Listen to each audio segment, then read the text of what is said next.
Hey y'all, I'm Hope, and today I'm wrapping up all the books that I read in July. This ended up being a really good reading month for me. I think that I haven't read more books that I have in previous months, but my overall ratings I think were generally higher, so I'm really happy about that, and I'm feeling really good about my reading going into August. But the first thing I read in July was Mr. Magic by Kiersten White, and conveniently this is also an arc, which I like to talk about first. So this book is coming out on August 8th, so you should be seeing this right before this book comes out, and I thought this was really fun. It's definitely not my favorite horror book I've read. I think it has some very archetypal characters, but overall I think this is a very fun horror book, and I highly recommend checking it out if any of the elements of the plot sound good to you.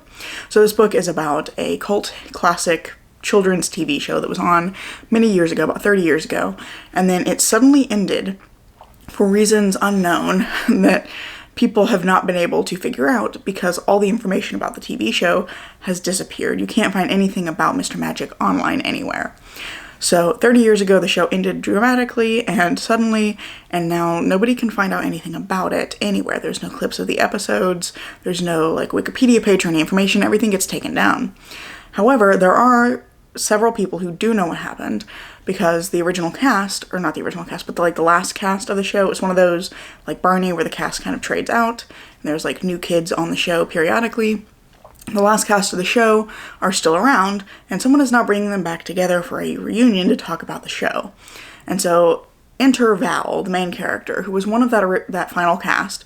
However, she no longer remembers anything that happened with the show, and she doesn't know how it ended. So Val has been on this kind of secluded ranch for most of her life, and doesn't remember anything before that, and she ends up getting involved with the other cast members when they find her at this ranch, and she goes on a journey to basically unbury her past, find out what happened, figure out why she can't remember anything, and maybe stop an evil entity in the process. So I think this one's really fun. I think Val is a fun character, and I don't often like amnesia tropes, but I did think that Val's was interesting because it was, I think, pretty realistically rooted in some kind of trauma that she experienced, and so I felt like that was fairly well done, and I didn't mind it as much here. I did, however, think that Val was a bit of a waffly main character. She kept kind of going, oh, I'm gonna do this, and then not doing it, and then going, well, I'm gonna do this, and then not doing it, which maybe is a realistic personality type, but I think was a little bit frustrating as a reader when everything that she would plan to do and then not do was aimed at getting more information so we knew more about what was going on. So it took a long time for us to actually get any information. So I really like Val, but I definitely would have liked her to be more decisive. I also thought that some of the other characters felt very archetypal, which I think is kind of intentional because they all fulfilled a specific role on the show. You have the sidekick, the funny one, the naughty one, all the kids had these very specific roles that they fulfilled, and they've kind of carried that with them into adulthood, so I think that's kind of intentional, but I think they just needed a little more development beyond that to really feel like fully developed characters. That being said, I thought that the horror elements of this were really fun. I think that the Mr. Magic mystery was really engaging, and it kept me interested throughout the whole book, and I liked the reveals near the end. I thought that was just really well done. I also think that it's very spooky, not in a creepy, gory way. It would not be a bad book for someone who has a sensitive stomach. This isn't one that's going to make you puke, basically. I think this one is really good if you want to pick up something that's horror and you don't want to be reading any kind of gore or body horror. I think this is great for that. I also really enjoyed the way that the book wrapped up and the way it was about their group as friends, and the way that friendship was central to the solution at the end of the story. Then I continued my horror reading for Summerween, because that happened early in July. I forgot what month I was talking about. That happened the second week of July. I was at a cabin with my family, so it worked out well. I was reading spooky books in a cabin in the woods, and the first thing I ended up reading for that was You're Not Supposed to Die Tonight by Kaylin Barron. This is a Friday the 13th-esque slasher that also has a sapphic romance at the center of it, as well as some kind of culty elements. I thought this was so much fun. I gave this 5 stars. It is a fast-paced, exciting thriller. I never knew it was going to happen at every turn, and I really liked the way that this book had its characters making all the best decisions they could under the circumstances, and still being in danger, still not being able to free themselves of the situation. I think that was really great, and I appreciated the way that the characters were very smart and genre aware, and that still didn't necessarily save them. I think this one is very intense. I wasn't expecting this to be quite as intense because this one is a YA thriller. But this one, it goes pretty hard with its horror, and especially there is some gore here, so just be aware of that. It's not like particularly heavy, but there is some, there were some very gross scenes that had me kind of gagging.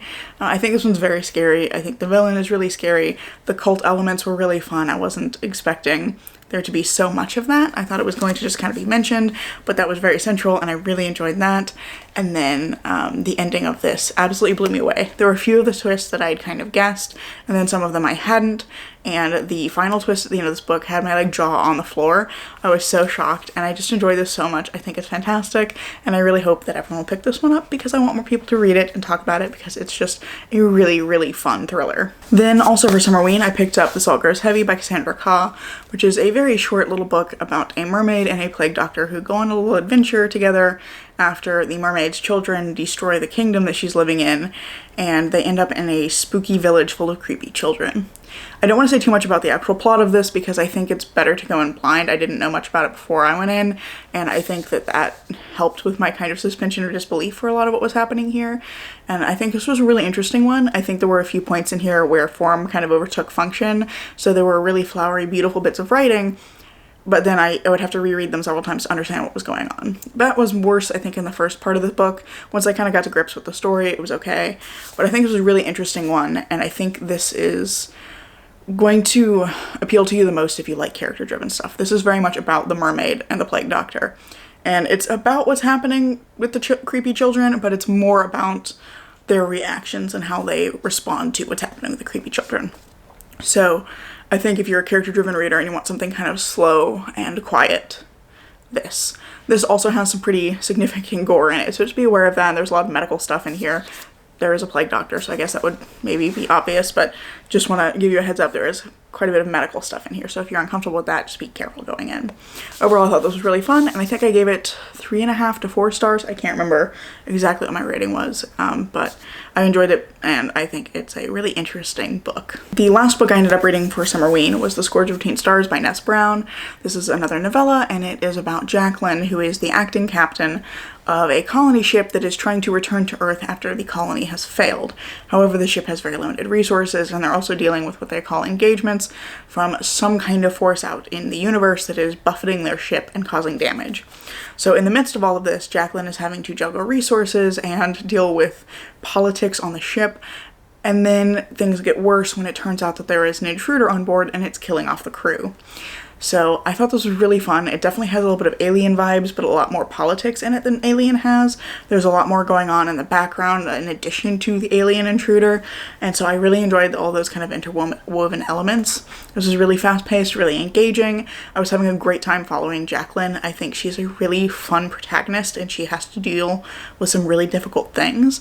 I really liked her determination, but also the like difficulty that we see her face, where she feels unprepared to make the decisions she's having to make, and so I thought that was really good. I liked the complexity of her kind of thought process as she was dealing with the different situations.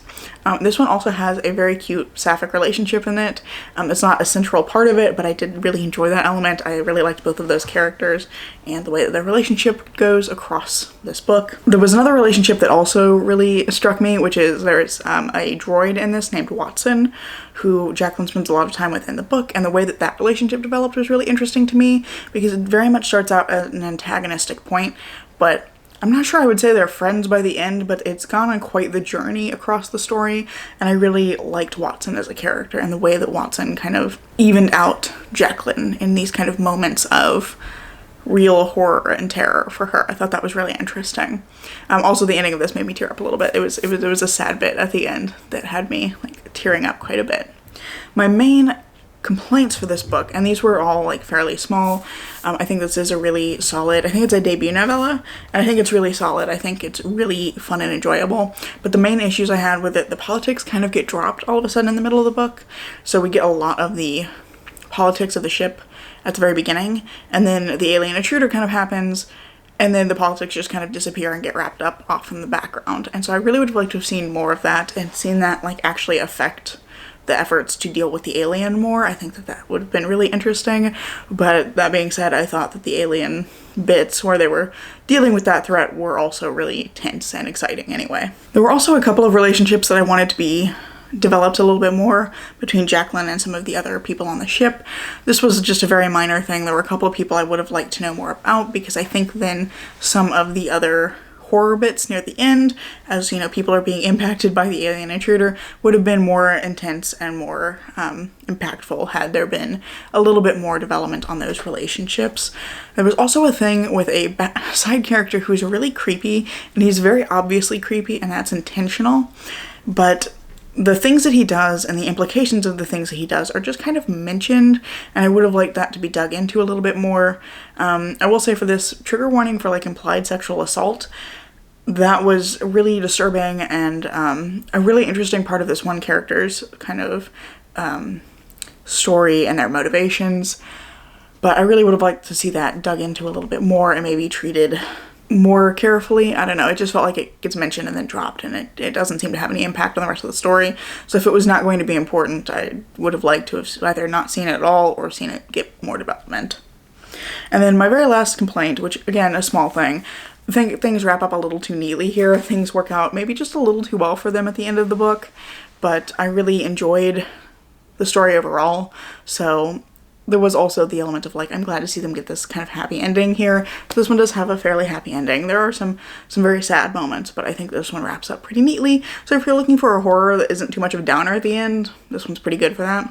And overall, I really enjoyed this. I thought it was a lot of fun, and I would absolutely read another book from this author if they write anything else. The penultimate book that I finished in July was Yellowface by R.F. Kuang, which I think is really interesting. This is following June Hayward, who is a young white woman who is friends with a very successful Asian American author, why is that so hard to say, whose name is Athena Liu. They're friends, and then Athena dies unexpectedly one night when June is the only one with her, and June steals Athena's unfinished manuscript and publishes it as her own. I think that really is just like the start of the book. This goes so many more places, but I think this was a really interesting look at publishing. As somebody who's not in the publishing industry and not terribly like familiar with all of the details, I thought this was a really interesting look at that and the way that white voices are often prioritized in the industry, regardless of the content that they're talking about. I also thought that there was a lot of interesting things in here about like being chronically online. There's a lot of sections of this that are about June kind of spiraling because of Twitter hate, which I thought was really interesting. However, I did think that got a little repetitive. There were like 2 or 3 different times when this happens, and we just get these long sections of June spiraling, and I would have liked to maybe see just one of those. But overall, I thought that was a really interesting element of this, and I think it's a fascinating book. I don't really know how to talk about it, I think. I think it was really interesting to be reading this as a white reader, because I think it really pushes you to think about your privilege as a white reader or as a white writer. I'm not a writer, but, you know, I think that this one really pushed me in interesting ways to reflect personally and, you know, be like, am I contributing to these kinds of aggressions experienced by minority communities? Am I a part of the problem? And I think this would be paired really nicely with like something like Ibram X. Kendi's How to Be an Anti-Racist. I think that would be like an interesting reading pair of kind of unpacking those feelings and those ideas. But I really enjoyed this. I think that it's a very fascinating reading experience, and I don't really know quite how to describe it, but I really am glad that I picked this book up. I do want to mention, though, that there are some valid criticisms that I have seen, and particularly I think that Cindy from With Cindy had some really interesting thoughts in her video on this book, so I'm going to link that in the description down below because I think you should check out hers as well. I think she made some really interesting points about how R.F. Kuang doesn't dig deep enough into the kind of intersections of class and race involved in publishing, and the ways that some parts of this I think she found were uncomfortable because they seemed a little too close to R.F. Kuang's like personal experiences, and the ways that some bits of the criticism seemed to be getting kind of explained away because of the character who they were coming from. So I think that that's a really interesting perspective, and you should definitely check out her video. I learned a lot listening to her, and it's definitely made me rethink my own feelings on this book in an interesting way. And then lastly, the very final book I read, which is quite a tonal shift from Yellowface, is The Only One Left by Riley Sager, which I listened to as an audiobook. I always listen to his books as audiobooks. They're really fun for me to listen to while I'm working, and I think this is my favorite of his books so far. I thought this was really fun. I really liked the way that the plot unraveled, and I feel like this book took elements from Home Before Dark, which I liked, and did them better, and also took elements from Lock Every Door, which I didn't like, and did them better. So I feel like you really see in this book Riley Sager's growth as an author. I think that he just did all of those elements a lot better in this one, and I really enjoyed the way this mystery unfolded, and the plot twists at the end were really good. They had me shocked throughout the ending, and there's quite a few of them in a row, so it was really interesting. It's like kind of a bit of a whiplash experience at the end, kind of getting all of these different reveals. But this one is following Kit, who is a caretaker, and she has been accused of being involved in the death of one of her patients, but there wasn't evidence, it has not stuck, and now she is being assigned to be the caretaker for a woman accused of murdering her entire family several decades ago. And the woman is now mostly paralyzed. She can use her left hand, and that's basically it, and she can't speak. Or she goes to take care of this woman and gets to know her, gets to know the other people living in this kind of sprawling manor that the woman lives in, and it's an alternating timeline between Kit's experiences of the house in, I believe, the 80s, mid-80s, and then the woman who is accused, Lenora, her writing about her experiences, because they find out that she has a typewriter and she is able to type with one hand, so she, starts to tell Kit her story. And so that I thought was really interesting. I liked the way that the two sides of the story interwove. I really liked both Kit and Lenora, and I thought that the relationship that developed between them was really interesting. The way that Kit's kind of opinion of her kept kind of shifting throughout the book based on things that she knew about her, things that she had heard about her, things that she was being told. So I thought that was really fascinating. I enjoyed that a lot. I also think that the spooky manor stuff was really good here.